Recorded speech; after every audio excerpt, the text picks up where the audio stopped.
ታስበው ዘንድ ሰው ምንድነው? ትጎበኘው ዘንድ የሰው ልጅ ምንድነው? ከሰማይ ተወርድለት ዘንድ ሰው ምን ሆኖ ነው? መስቀል ላይ ተሰቀለለት ዘንድ ሰው ምን ቢሆን ነው? መሬት ለመሬት ተጎተተለት ዘንድ ይሄ ሰው ምን ቢሆን ነው? ሰው ምንድነው? አንተ እንደዚህ ወልክለት ዙፋንን ትተህ የተከተልከው እግር በእግር ሲኦል የገባህለት ይሄ ሰው ማን ነው? ይሄ ጉዞ እንኳን እኛን የመፈለጉ ዴሬክ ያህዌ የሚሉት የእግዚአብሔር የፍቅር የፍለጋ መንገድ እንኳን ይሉንታ ሲዘንም ስለኛ እጆቿን ሻካራ የሆነች እናት ብዙ ይሉንታ ካስያዘች ስለኛ ችንካር ያጠለቀ ቁስል ምንም ይሉንታ አያስይዘንም እንዴ? ወላጆቻችን እንዳናሳዝን ስንት ጊዜ ተጠነቀቅን።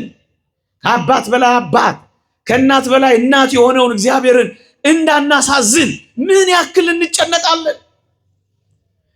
አንድ የተከበረን ሰው ላለማስከፋት የምንጠበበውን የምንጨነቀውን ውለታውን የምንቆጥርለት ምን ነው? የእግዚአብሔርን ውለታ መቁጠር አቃተ። እንመርጣለን፣ ውለታውን አናከብርም። ምርጫችን ነው፣ ግንስ የሚመርጠውን አንፈልግም።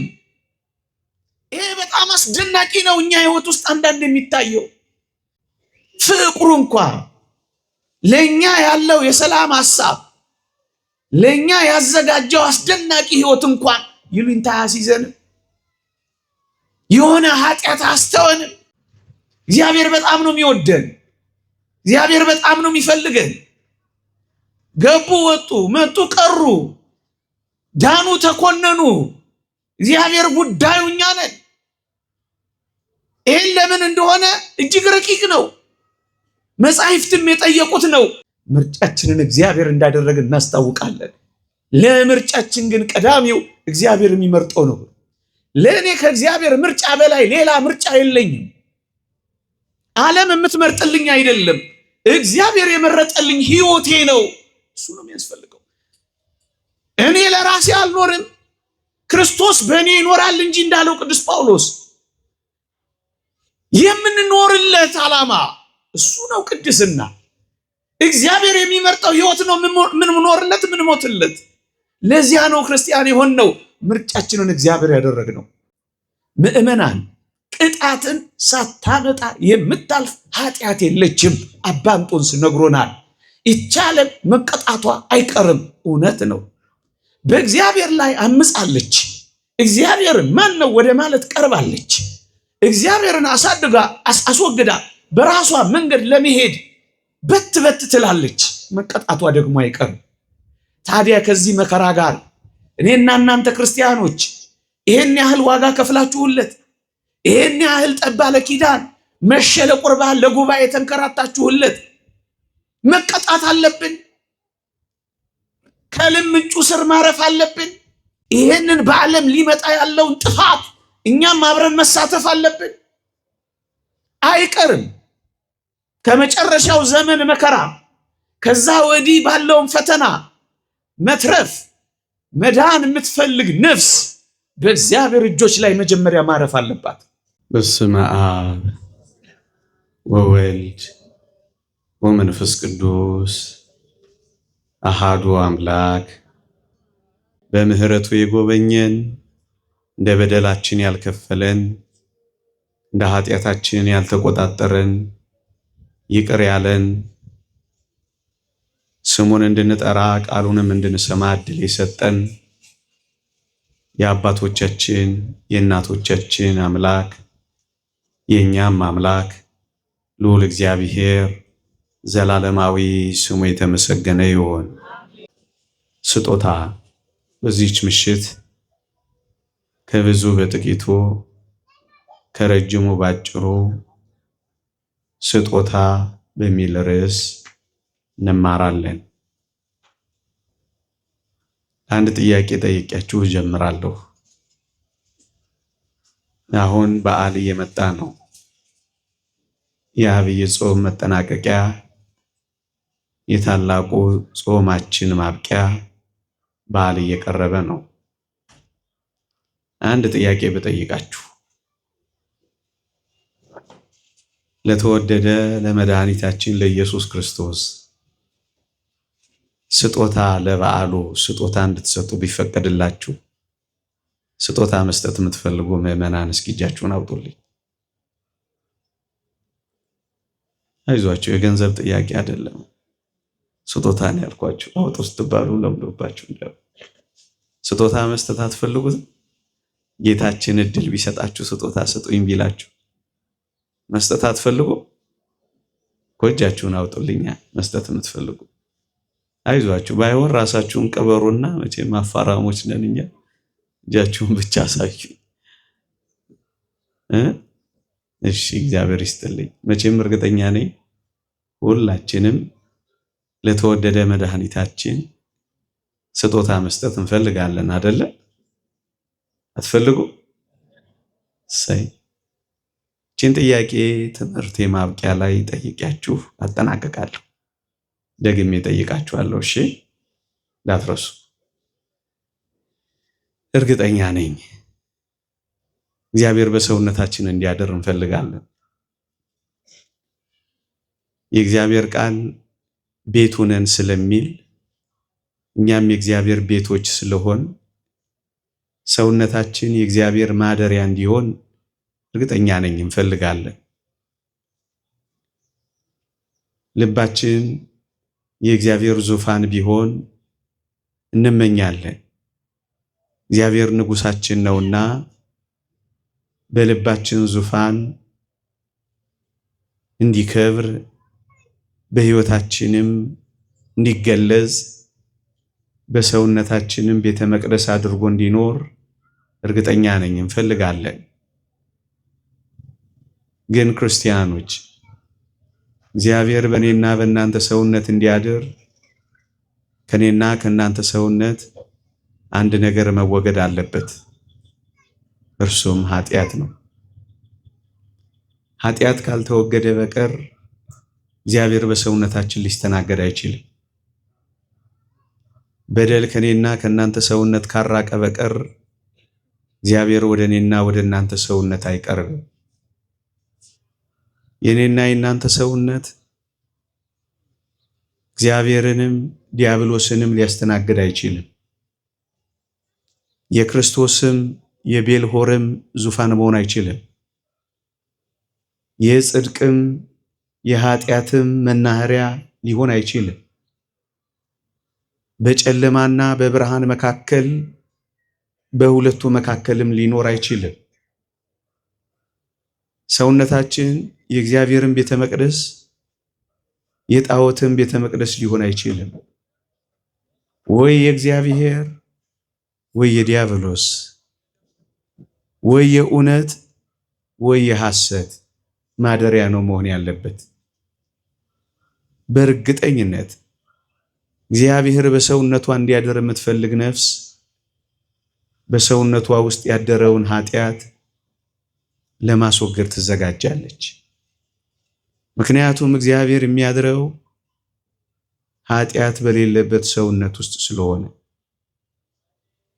ወገኖቼ እውነት እንነጋገር ከተባለ የአንዳንዶቻችን ሰውነት በበደልና በኃጢአት ምክንያት እንኳን እግዚአብሔርን ሊያስቀምጥ ደግ ሰው እንኳን አያስጠጋም።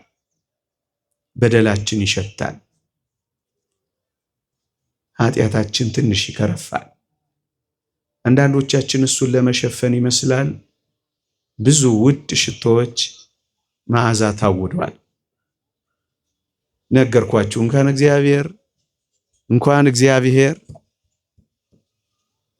እግዚአብሔር ደግ ሰው እንኳን ለማስጠለል አይበቃም።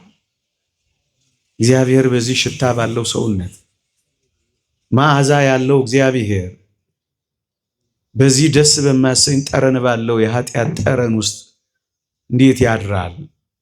እንዴት ይኖራል? እንዴት ይቀመጣል ብላችሁ ታስባላችሁ?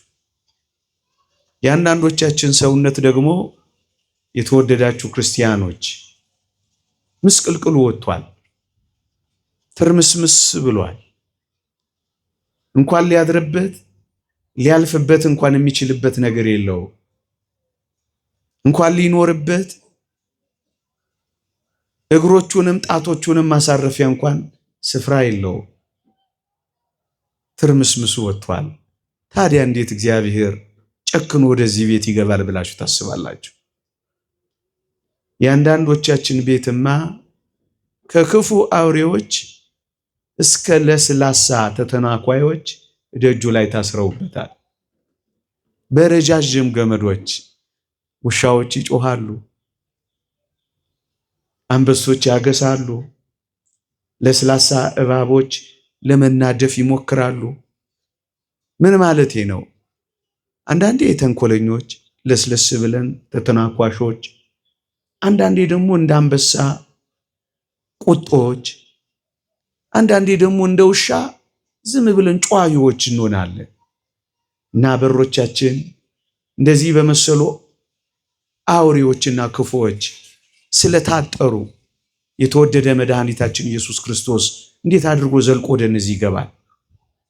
ለዚህ ነው ቅድም እንኳን እግዚአብሔር ደግ ሰው እንኳን መግቢያ ያጣል ያልኳችሁ። ለዚህ ነው የአንዳንዶቻችን ቤት ደግሞ የተወደዳችሁ ክርስቲያኖች እውነት እንነጋገር ከተባለ ሸረሪት አድርቶባቸዋል።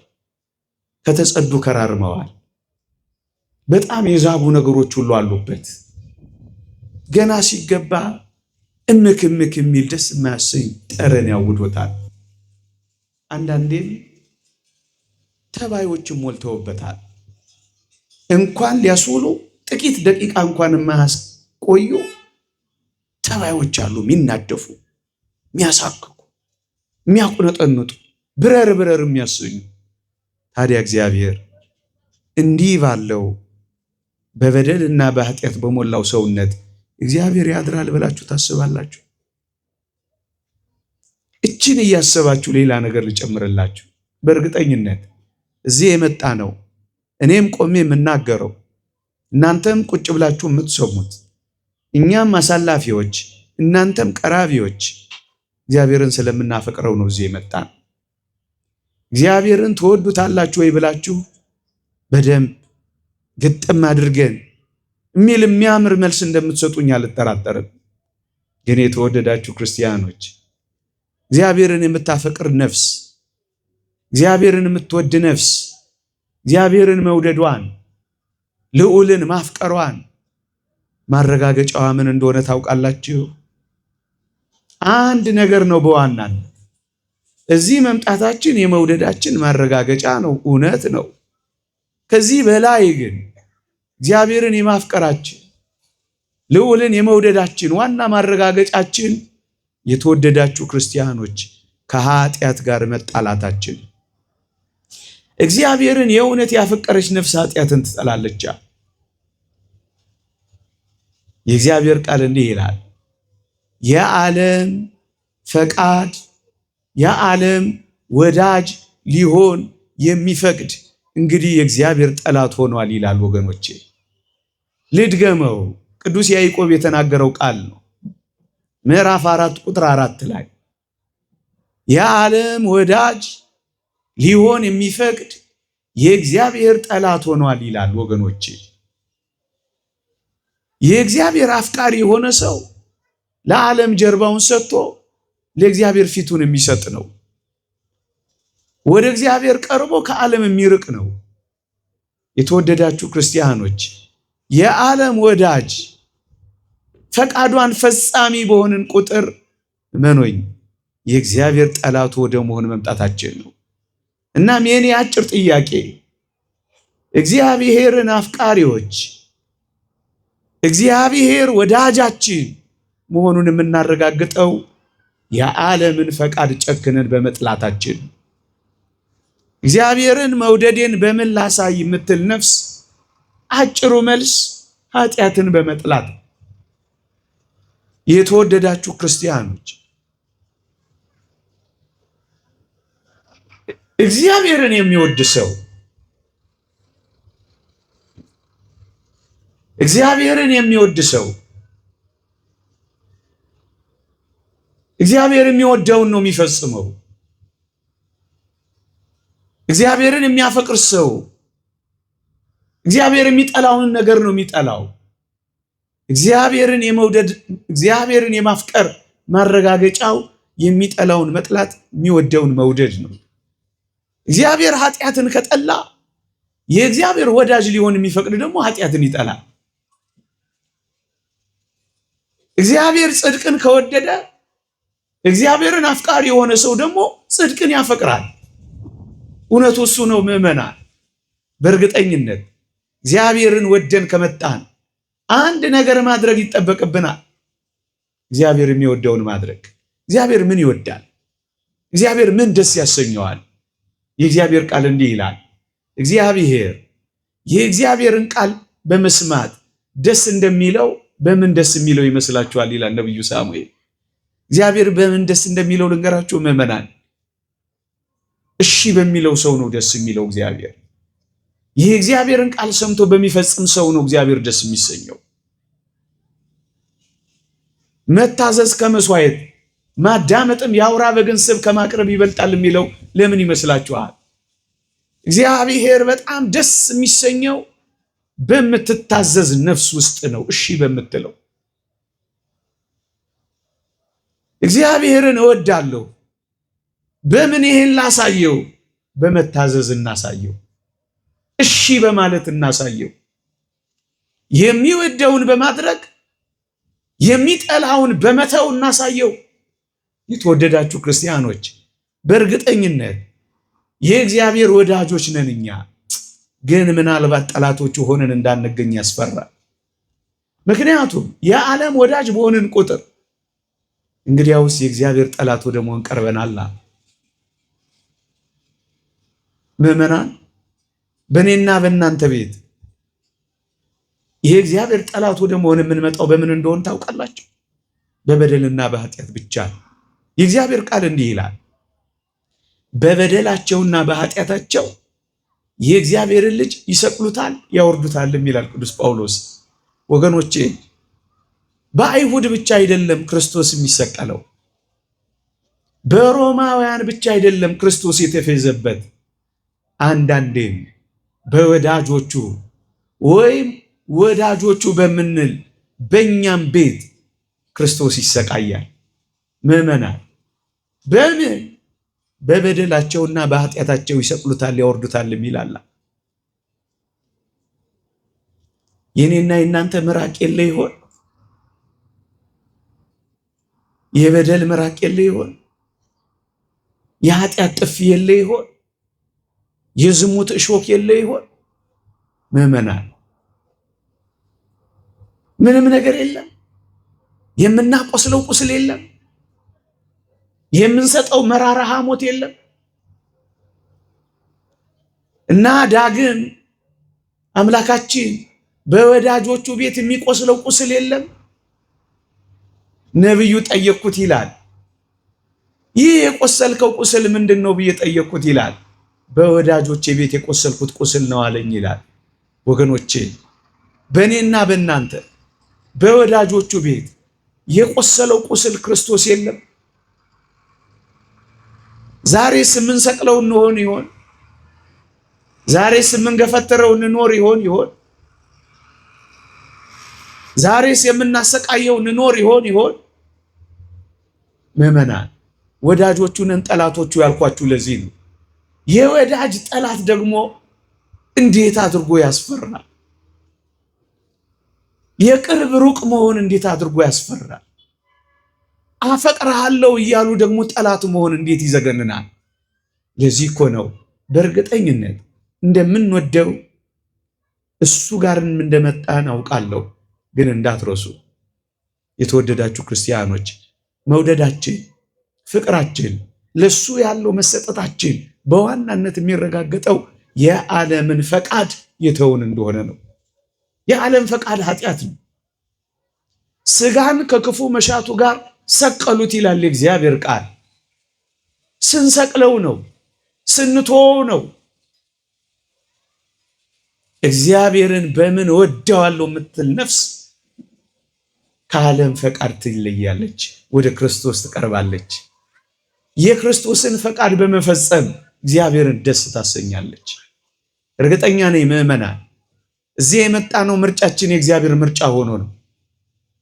እግዚአብሔርን ባትመርጡት እንደዚህ በማይመች ቦታዎች ንፋስ እየመታችሁ ውርጭ እየደበደባችሁ አትቀመጡም ነበር። እንደኔ ያለው መናኛ ሰው አይጮህባችሁም ነበር። ምርጫችሁን እግዚአብሔር አድርጋችሁ እንደመጣችሁ እናውቃለን። ግን አንድ ነገር እንንገራችሁ። ምርጫውን እግዚአብሔር ያደረገ ሰው ምን ያደርጋል ካላችሁኝ፣ ፈቃዱን የእግዚአብሔር ፈቃድ ያደርጋል። ምርጫውን እግዚአብሔር ያደረገ ሰው ምን ያደርጋል ካላችሁኝ፣ ሐሳቡን የእግዚአብሔር ሐሳብ ያደርጋል።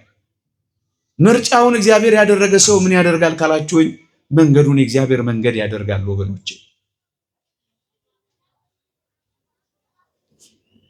መርጣችሁት ከሆነ መርጠነው ከሆነ ፈቃዱን ፈቃዳችን፣ የእግዚአብሔርን ቅድሚያ ቅድሚያችን እናደርጋለን። የእግዚአብሔር ፈቃዱ ምንድነው ካላችሁኝ፣ የተወደዳችሁ ክርስቲያኖች የእግዚአብሔር ቃል እንዲህ ይላል፣ የእግዚአብሔር ፈቃድ እሱም መቀደሳችሁ ነው ይላል። እንድንቀደስ ካልሆነ በቀር የእግዚአብሔር ፈቃድ ታዲያ ምንድነው ወገኖቼ? የእግዚአብሔር ፈቃድ በእኔና በእናንተ ሕይወት ውስጥ ቅድስና ብቻ ነው ወገኖቼ። እግዚአብሔር እንድንቀደስለት፣ ከዓለም ርኩሰት እንድንለይለት፣ ከክፉ መካከል ተለይተን እንድንወጣለት አይደለምን እግዚአብሔር የሚፈልገው? ትቀደሱም ዘንድ ፈልጉ፣ ያለ እርሱ ጌታ ሊያይ የሚችል የለም ይላል። እርግጠኛ ነኝ እግዚአብሔርን ማየት ስለምንፈልግ ነው እዚህ የመጣ ነው። እግዚአብሔርን ማየት የምትፈልግ ነፍስ ምን ታደርጋለች ካላችሁ፣ ወይ ትቀደሳለች። አሁን ጉዞ የጀመርነው ለምንድን ነው ካላችሁ፣ ለቅድስና ነው ምእመናን። ለዚህ ነው መጽሐፍ ቅዱስ ቅድስናን ፍጹም እያደረግን ራሳችንን ከሚያረክሱ ነገሮች እንለያለን የሚለው። እንዲህ ያሉ አብይ አጽዋማት፣ እንዲህ ያሉ ጉባኤያት፣ ቅዳሴያችን፣ ማህሌታችን፣ የትኛውም አገልግሎታችን ምንድን ነው ካላችሁ፣ ወይ ቅድስናን እንዲያመጣልን ነው ወገኖቼ።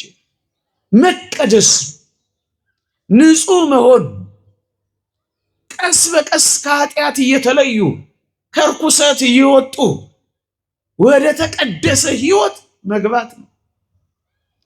ይህ እግዚአብሔር ፈቃዱ ምንድን ነው? መቀደስ ነው። እርግጠኛ ነኝ ምርጫችን እግዚአብሔር ከሆነ መቀደስን ነው ቅድሚያ የምንሰጠው። እልፍ በሉ፣ ርኩስንም ነገር አትንኩ፣ ከመካከሏ ተለይታችሁ ውጡ የሚለውን ቃል ነው የሚፈጽመው። ከዓለም ርኩሰት ጋር አይተባበርም። ወደ እግዚአብሔር ቅድስና ይመጣል። እግዚአብሔርን በቅድስና ለመምሰል ይታገላል። ዋናው ሕይወቱ መቀደስ ብቻ ይሆናል። ቀስ በቀስ እየተቀደሰ ይመጣል። ምርጫችሁን እግዚአብሔር እንዳደረጋችሁ እናውቃለን። ምርጫውን እግዚአብሔር ያደረገ ሰው ምን ያደርጋል? ሐሳቡን የእግዚአብሔር ሐሳብ ያደርጋል። የእግዚአብሔር ሐሳብ ምንድን ነው? የፍቅርና የሰላም ሐሳብ ነው። ምርጫውን እግዚአብሔር ያደረገ ሰው ሰላማዊ ሰው ነው የሚሆነው። የፍቅር ሰው ነው የሚሆነው። እግዚአብሔርን በማፍቀር ውስጥ እግዚአብሔርን መበደል አይቻልም ወገኖቼ። ምዕመናን እንኳን እግዚአብሔር ፍቅር የወላጆቻችን ፍቅር እንኳን ይሉኝታ ያስይዘን የለ። በጣም ስለምንወዳቸው ሰዎች እምንተዋቸው ነገሮች አሉን አይደለ? ወዳጄ የሆነውን አባቴን የምትወደኝን እናቴን ላለማስከፋት ብለን እጅግ ደስ የማያሰኘውን ነገሮች እንተው የለ? ምን ነው ለእግዚአብሔር ሲሆን ይሄ ፍቅር ይሉኝታ አላስይዘን አለ ወገኖቼ። ፍቅር እኮ ይሉኝታ ያስይዛል። በጣም የጨመረ ፍቅር እኮ በጣም ውለታ ያስይዛል። የእግዚአብሔር ፍቅር ምን ነው ይሉኝታ አስይዞን አንዳንድ ነገሮችን ለመተው አቅም አነሰን ወገኖቼ። በጣም ስትወደዱ አትፈሩ። በጣም ስትፈቀሩ አትጨነቁ። እግዚአብሔር ይህን የሚያክል የፍቅር ሐሳብ እኛ ላይ ካለው ቢያንስ ስለ አባታችን ስለ እግዚአብሔር ብለን ስለ ወዳጃችን ስለ እግዚአብሔር ብለን የምንተውለት ኃጢአት ሊኖረን አይገባም። አባ እንጦንስ ወደ ምናኔ ከፈጠነባቸው ሐሳቦች አንዱ እንዲህ የሚል ነው። የቡድንና የቡድን አባቶች የሚጫወቱ ሁለት ሕፃናት ነበሩ አሉ። ምን ይባባላሉ አሉ? እኛ እንወደዋለን፣ እሱ ይጠላናል። ቆመ አባ እንጦንስ። እኛ እንጠላዋለን፣ እሱ ይወደናል። የበለጠ ቆመ አባ እንጦንስ። በጨዋታቸው ተገረመ። አባ እንጦንስም እንዲህ ብሎ ተረጎማት ይባላል። እኛ እንወደዋለን፣ እሱ ይጠላናል። ዲያብሎስ ነው። የምንወደውን ነገር ስንፈጽም እሱ በጥላቻ ከራሱ ጋር ወደ ሲኦል ያስገባናል። አይወደንም። እኛ እንጠላዋለን፣ እሱ ግን ያፈቅረናል። ክርስቶስ ነዋልና ምናኔውን ቀጠለ ይባላል። የተወደዳችሁ ክርስቲያኖች ፍቅሩ እንኳ ለኛ ያለው የሰላም ሐሳብ ለኛ ያዘጋጀው አስደናቂ ህይወት እንኳን ይሉኝታ ያስይዘንም የሆነ ኃጢአት አስተወንም ምርጫችንን እግዚአብሔር ካደረግን ቢያንስ ስለ እግዚአብሔር ፍቅር የምንተወው ነገር ሊኖረን አይገባም። ሐሳቡ ፍቅር ነው። እግዚአብሔር ውዴ በእኔ ላይ ያለው ዓላማ ፍቅር ነው እኮ ነው የምትለው። ሌላ ምን ዓላማ አለው? ምዕመና እግዚአብሔር በጣም ነው የሚወደን። እግዚአብሔር በጣም ነው የሚፈልገን። ገቡ፣ ወጡ፣ መጡ፣ ቀሩ፣ ዳኑ፣ ተኮነኑ፣ እግዚአብሔር ጉዳዩ እኛ ነን። ይህን ለምን እንደሆነ እጅግ ረቂቅ ነው። መጻሕፍትም የጠየቁት ነው። ታስበው ዘንድ ሰው ምንድን ነው? ትጎበኘው ዘንድ የሰው ልጅ ምንድን ነው? ከሰማይ ትወርድለት ዘንድ ሰው ምን ሆኖ ነው? መስቀል ላይ ትሰቀልለት ዘንድ ሰው ምን ቢሆን ነው? መሬት ለመሬት ትጎተትለት ዘንድ ይሄ ሰው ምን ቢሆን ነው? ሰው ምንድን ነው? አንተ እንደዚህ ወልክለት ዙፋንህን ትተህ የተከተልከው እግር በእግር ሲኦል የገባህለት ይሄ ሰው ማን ነው? ይሄ ጉዞ እንኳ እኛን የመፈለጉ ዴሬክ ያህዌ የሚሉት የእግዚአብሔር የፍቅር የፍለጋ መንገድ እንኳን ይሉኝታ ሲዘንም ስለኛ እጆቿን ሻካራ የሆነች እናት ብዙ ይሉኝታ ካስያዘች ስለኛ ችንካር ያጠለቀ ቁስል ምንም ይሉኝታ ሲዘንም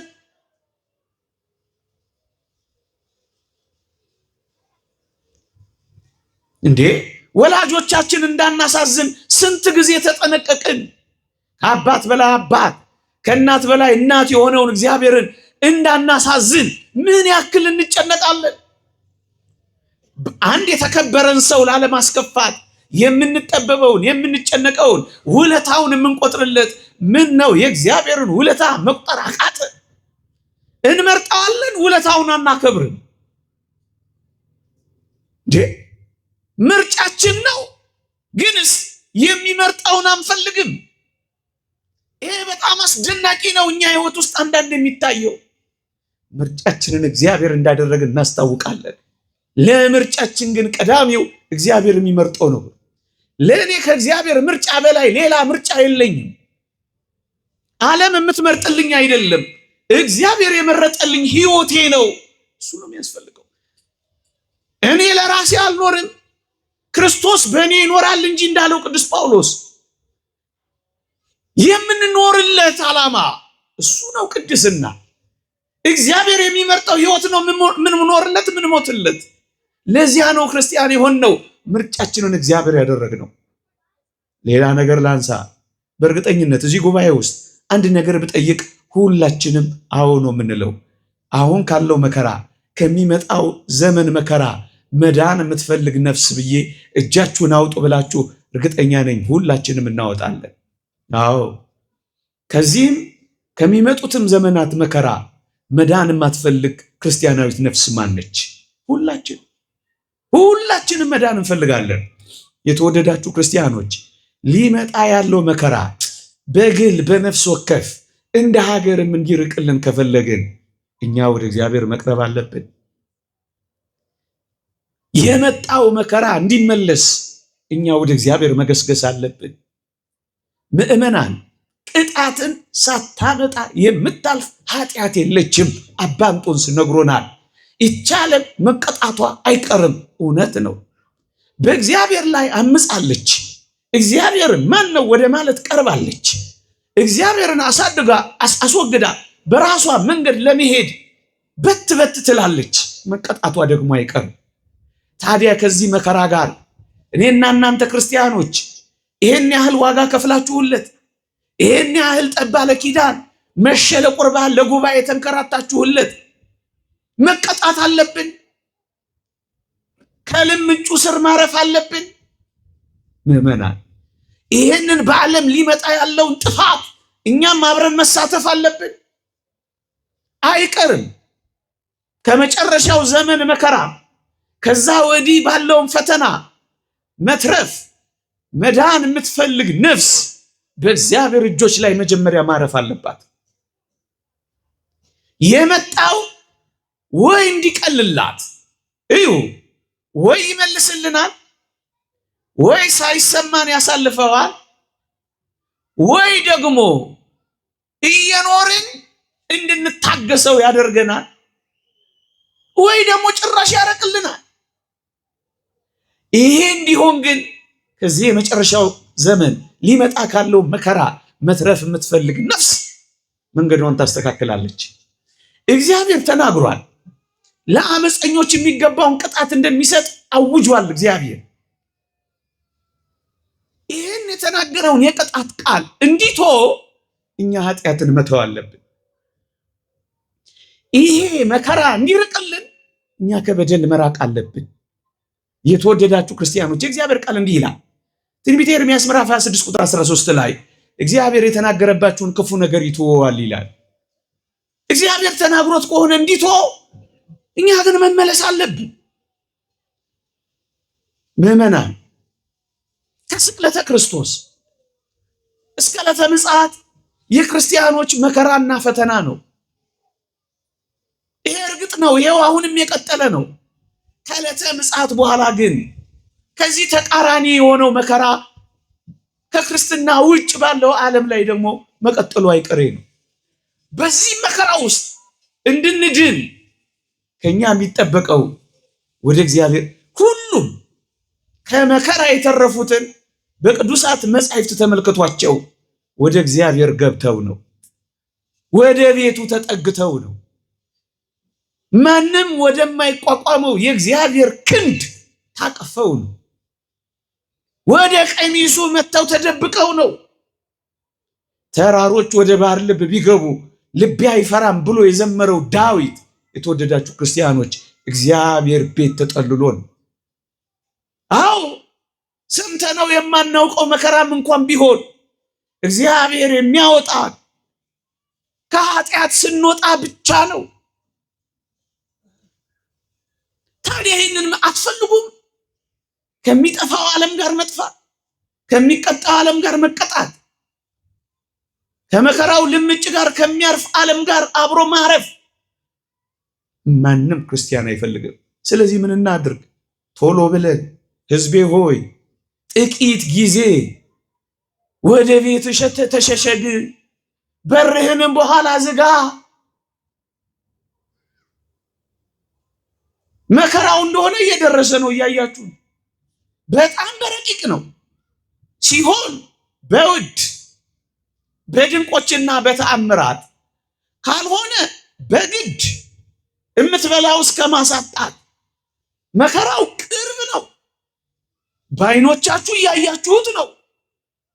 ታዲያ ይህን መከራ የሚያልፍ ማን ነው ካላችሁ ወይ እግዚአብሔር ጋር የተደበቀ ሰው።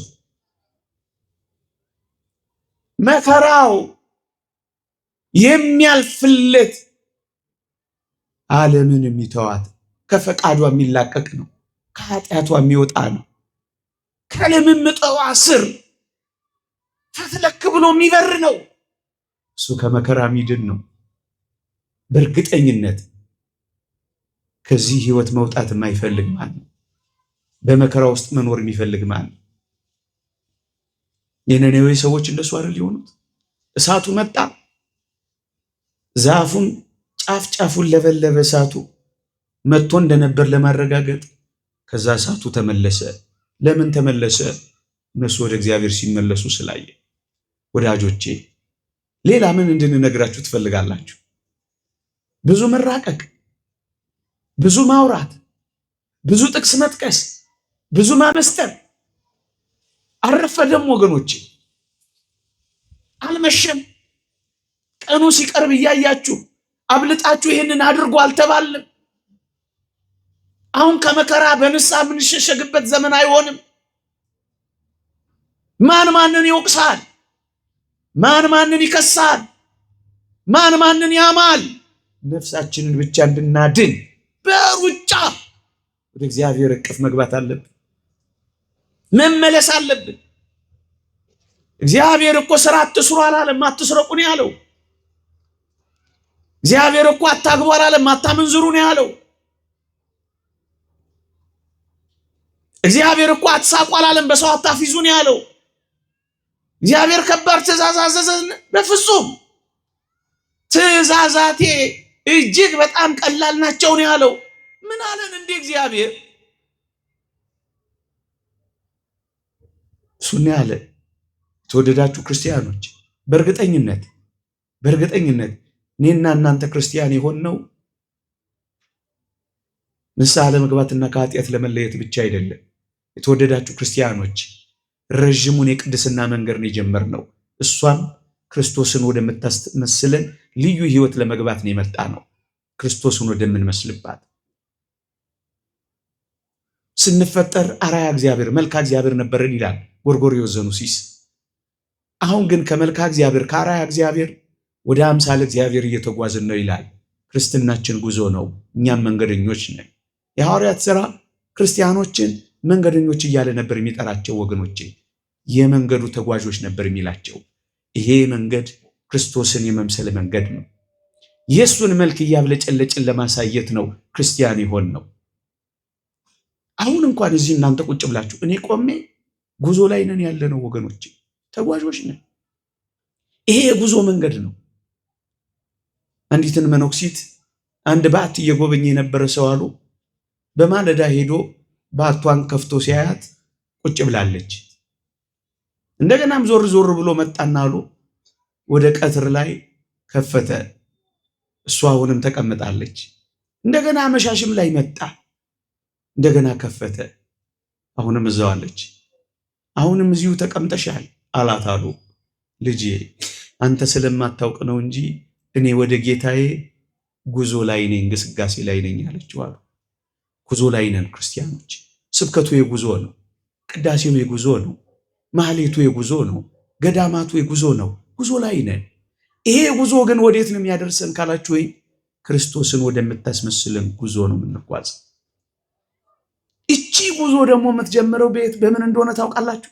የዚህ ረጅም ጉዞ መነሻዋ ነጥብ ደግሞም የግንኙነቱ ድር የሚጀምረው እግዚአብሔር ጋር በንስሐ መታረቃችን ላይ ጉዞ መጓዝ የሚፈልግ ይሄንን ረጅም የቅድስና ጉዞ መጀመር የሚፈልግ ሰው የሚጀምረው ከእግዚአብሔር ጋር በንስሐ መታረቅ ሲጀምር። ታዲያ መጓዝ አትፈልጉ? መሄድ አትፈልጉ? ማግኘት አትፈልጉ? እንድንመስለው የተሰጠንን ይህንን ጸጋ ወደ መምሰል መምጣት አትፈልጉ? መዳረሻችን እሱ ነዋ። ፍጻሜያችን ያ ነዋ። ወደዛች ፍጻሜ የምንደርሰው አሁን ጉዞ በእርቅ የጀመርን እንደሆነ ነው። ምዕመናን ምናልባት የቤተ ክርስቲያን የሁል ጊዜ ነገር ይሆናል የምነግራችሁ፣ የመጨረሻውንም ነገር ነው ግን የምነግራችሁ። የመጨረሻውም ነገር ሰው ከእግዚአብሔር ጋር ታርቆ መኖር።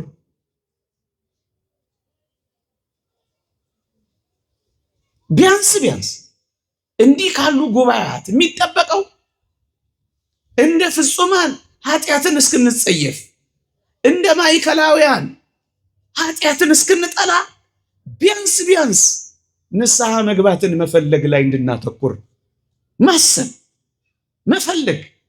ወዳጄ ኃጢአትን ከመተው የሚቀድመው ንስሐ ለመግባት ከመፈለግ ነው።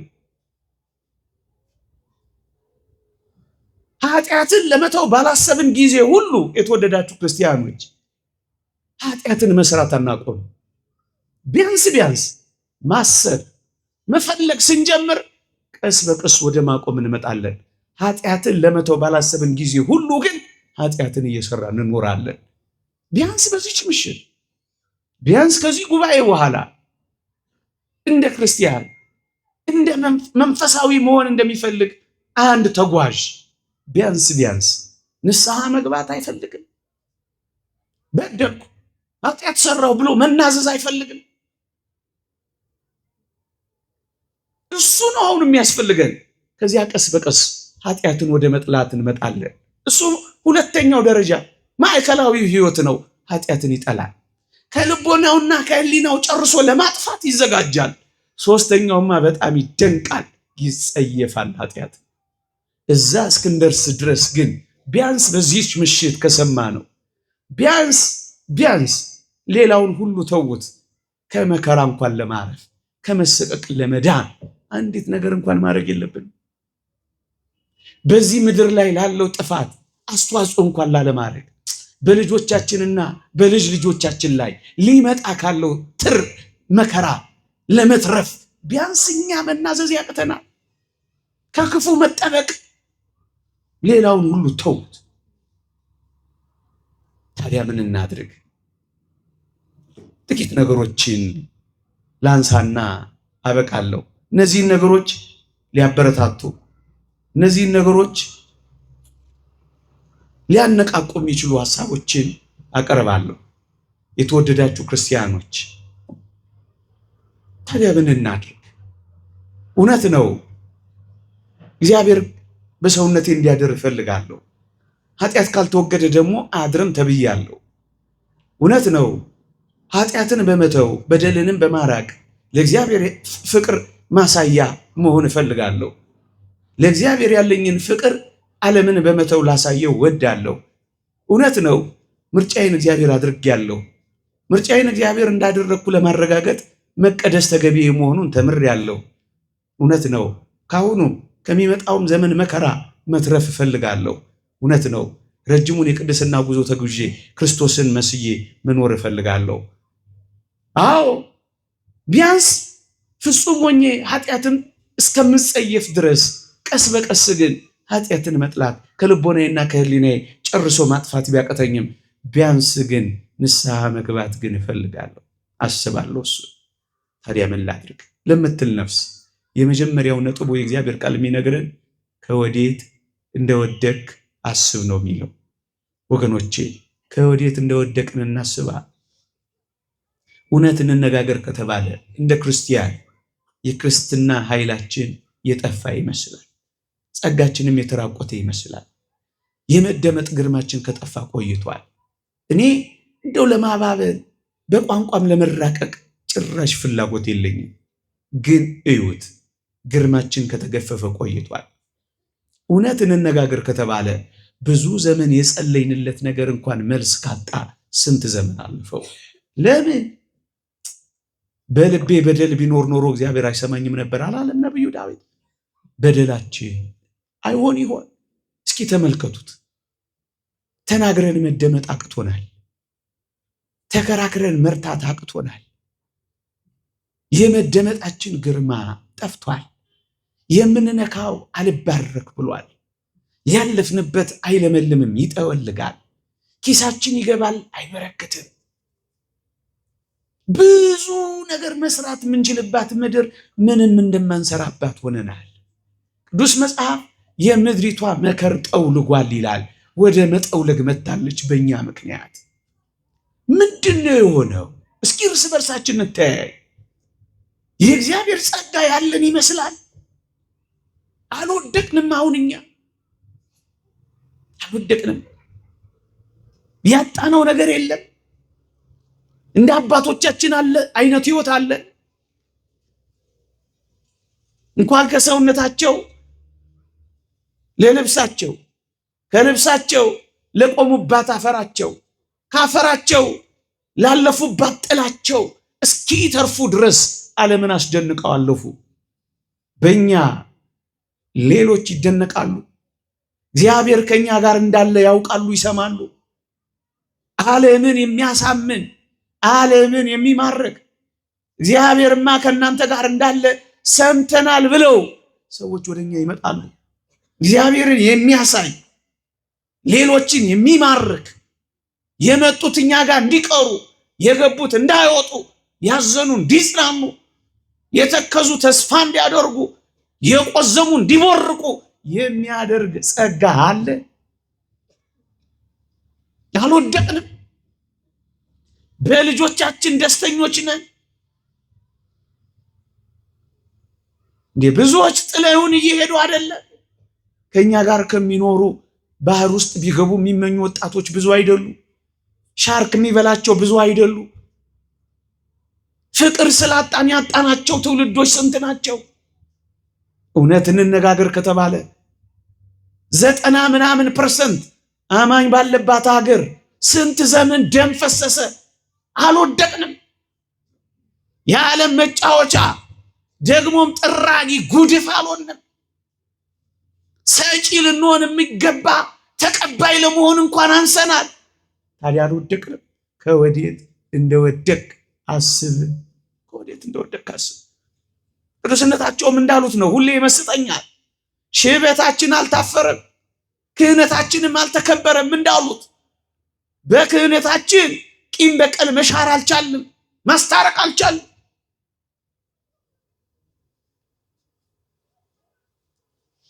ምንድን ነው የሆነው? በእርግጠኝነት ወድቀን ወድቀን ወድቀን ምሕረቱ ያዘን እንጂ ወድቀናል። ቸርነቱ አቆመን እንጂ ተዋርደናል።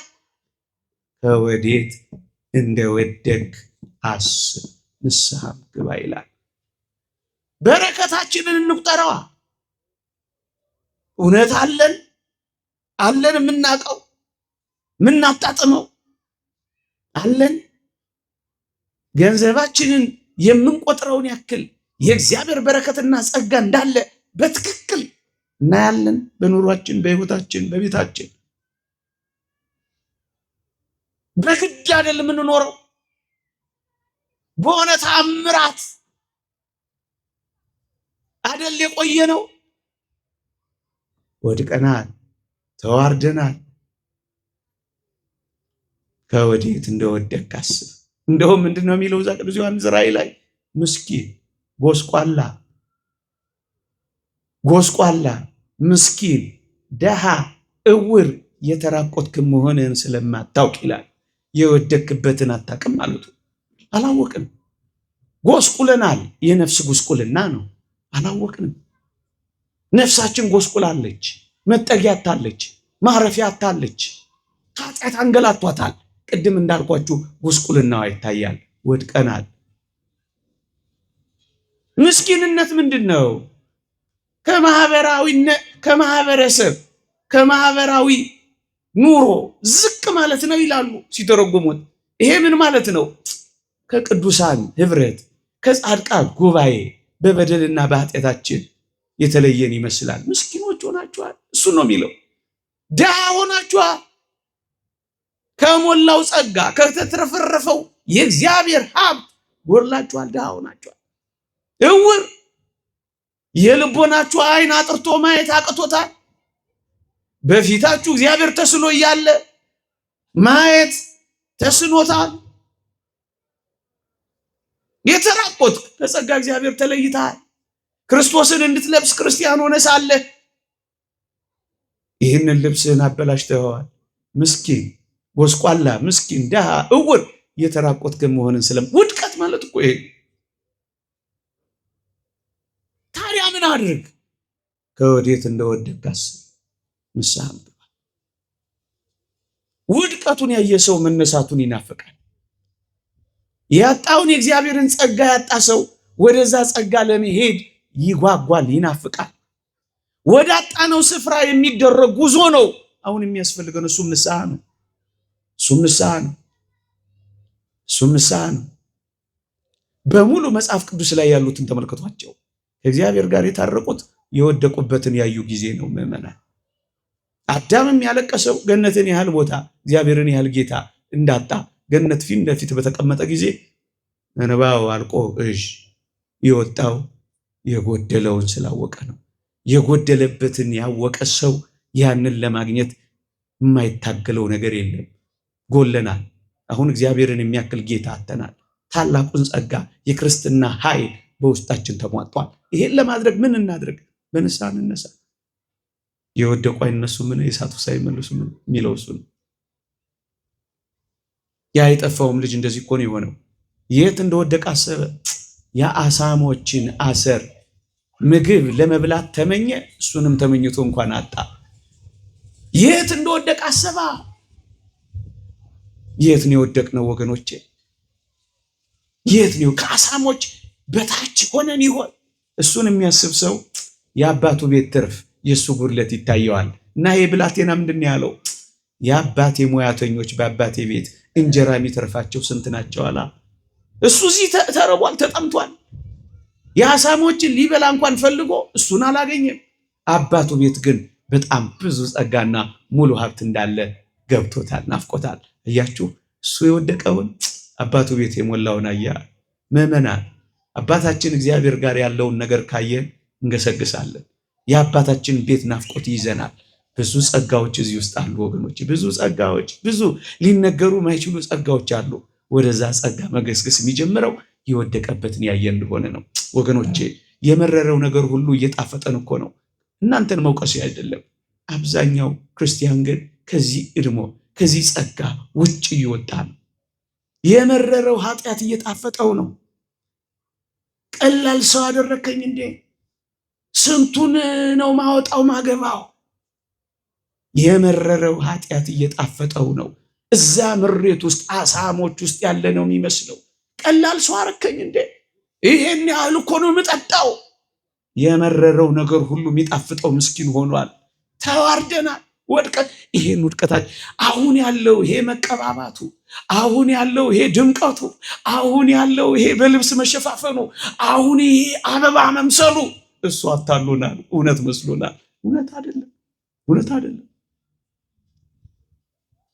ሲራክ ምዕራፍ 10 ላይ እንደተናገረው በቁሙ ሰውነት እያለ በበሽታ የሚተላ ሰው ምን ያስታብየዋል እንዳሉ ወገኖች፣ ቆመ ልንተላ የምንችል ሰዎች አሁን እነዚህ ነገሮች በቃ ትልቅ ነገራችን መስለውን የመረረው ነገር ሁሉ ጣፍጦናል።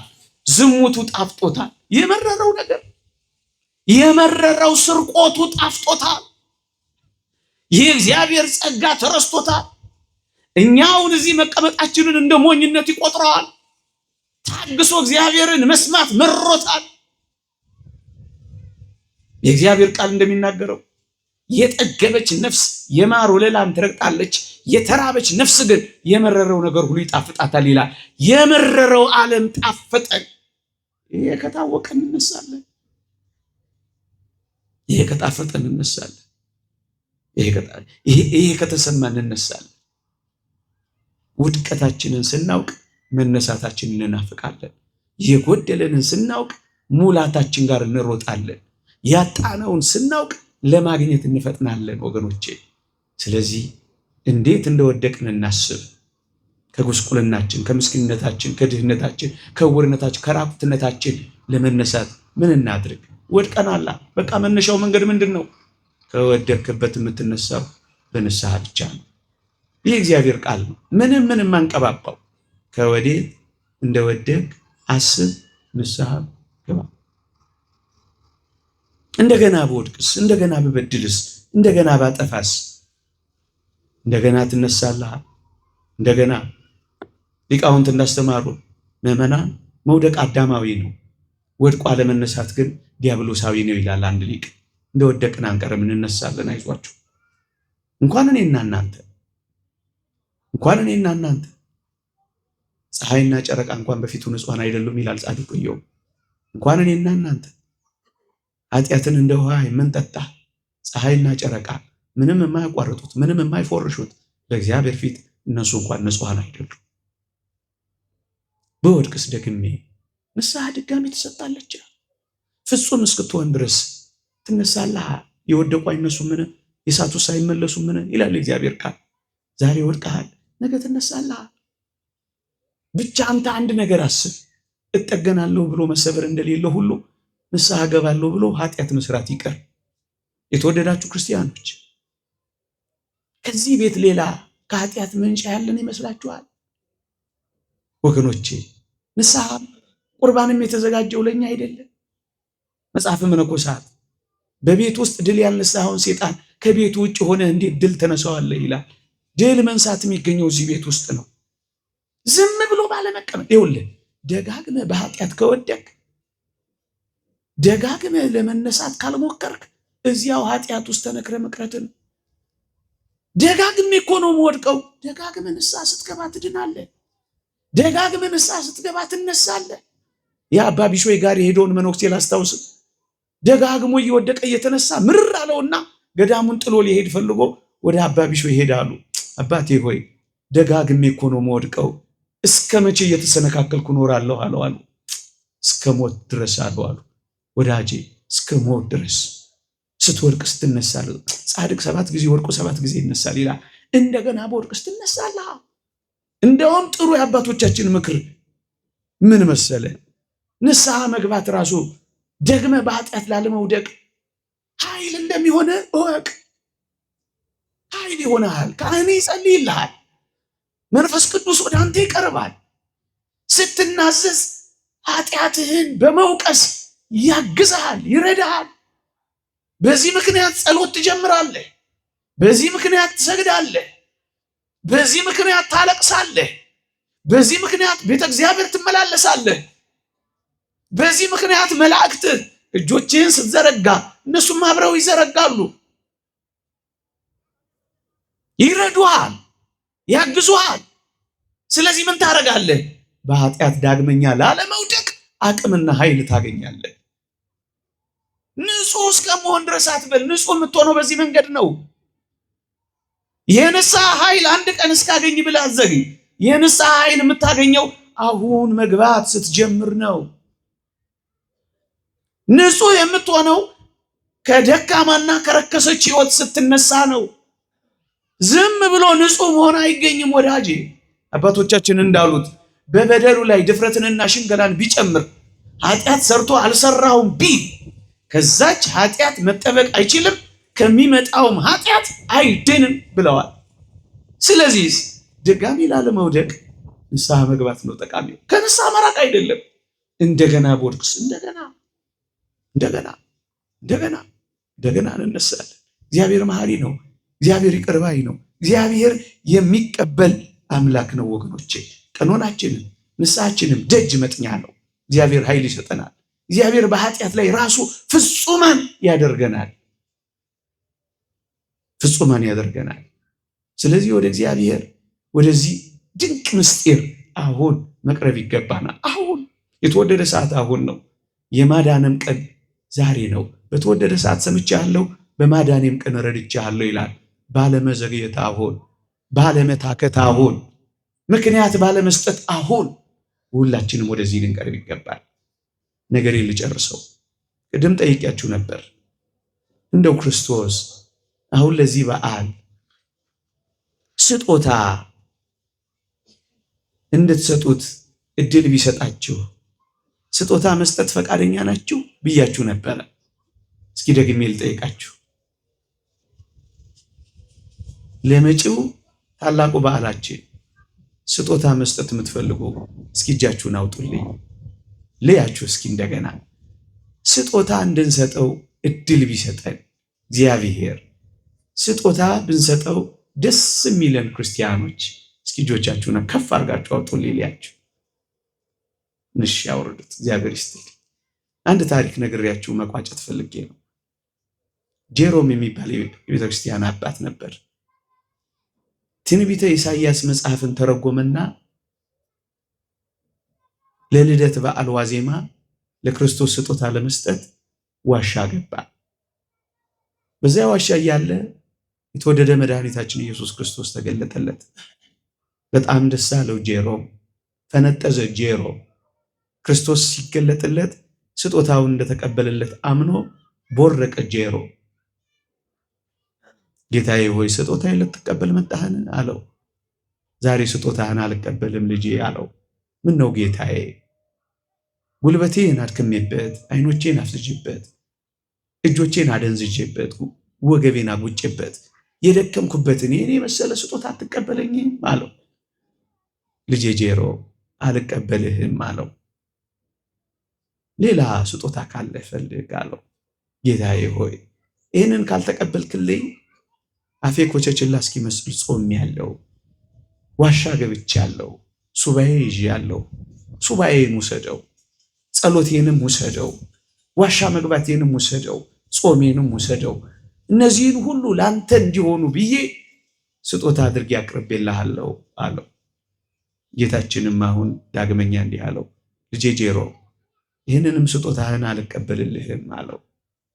ጄሮም ማልቀስ፣ ማዘን፣ አቀርቅሮ ቀና ብሎ ማየት አልቻለም። እንባው መፍሰስ ጀመረ። እውነተኛ ታሪክ ነው የምነግራችሁ። መጨረሻ ላይ ጌታችን ወደ ጆሮ ጠጋ ብሎ አንድ ነገር ጄሮምን ነገረው። ጄሮም ሆይ ለዚህ ለበዓሌ ለእኔ ስጦታ መስጠት ከፈለግ ኃጢአትህን ስጠኝ አለው። የተወደዳችሁ ክርስቲያኖች፣ እኔም እስኪ ደግሜ ልጠይቃችሁ። በዚህ በተወደደ የዐቢይ ጾም ማብቂያችን ቅድም ከነገርኳችሁ ሕይወቶች ሁሉ በረከት እንድናገኝ ደግሞም እንድንተርፍ ደግሞም ወደሚያስፈልገው ሕይወት እንድንገሰግስ ደግሞም እግዚአብሔር በእኛ ቤቱ ነንና እንዲያድርብን አንድ ነገር እንድናደርግ እንድንሰጠው ይፈልጋል። እስኪ ደግሜ ልጠይቃችሁ። ለተወደደ መድኃኒታችን ለኢየሱስ ክርስቶስ ስጦታ መስጠት የምትፈልጉ እስኪ እጆቻችሁን አውጡልኝ። በእርግጠኝነት ሁላችሁ ክርስቶስ ይህን ድምፅ ያሰማችኋል። ዳግመኛ ለጄሮም እንዳሰማው ልጆቼ ሆይ ለእኔ ስጦታ መስጠት ከፈለጋችሁ አንድ ነገር ስጡኝ ይላል። ምንድን ነው እንድንሰጠው የሚፈልገው? ኃጢአታችሁን ስጡኝ ይላል። ኃጢአታችሁን ለክርስቶስ መስጠት የምትፈልጉ ሰዎች እስኪ እጃችሁን አውጡልኝ። በእውነት እንዴት ደስ ያሰኛል። እግዚአብሔር ይስጥልኝ። ለንስሐ ሞት ያብቃል። እግዚአብሔር በእኛ ቤት እንዲኖር ለእግዚአብሔር ፍቅር እንዳለን ልናረጋግጥ እግዚአብሔር ምርጫችን እንደሆነ ለማሳየት ከዚህም ከሚመጣውም ዘመን መከራ ለመትረፍ ረዥሙን የቅድስና ሕይወት ለመኖር ከወደቅንበት ለመነሳት ኃጢአታችንን ለሱ ለመስጠት ንስሐ ለመግባት ዳግመኛም ለመታረቅ የሱንም ፊት በምህረት ለማየት ያብቃል። አሜን። ይቆየን።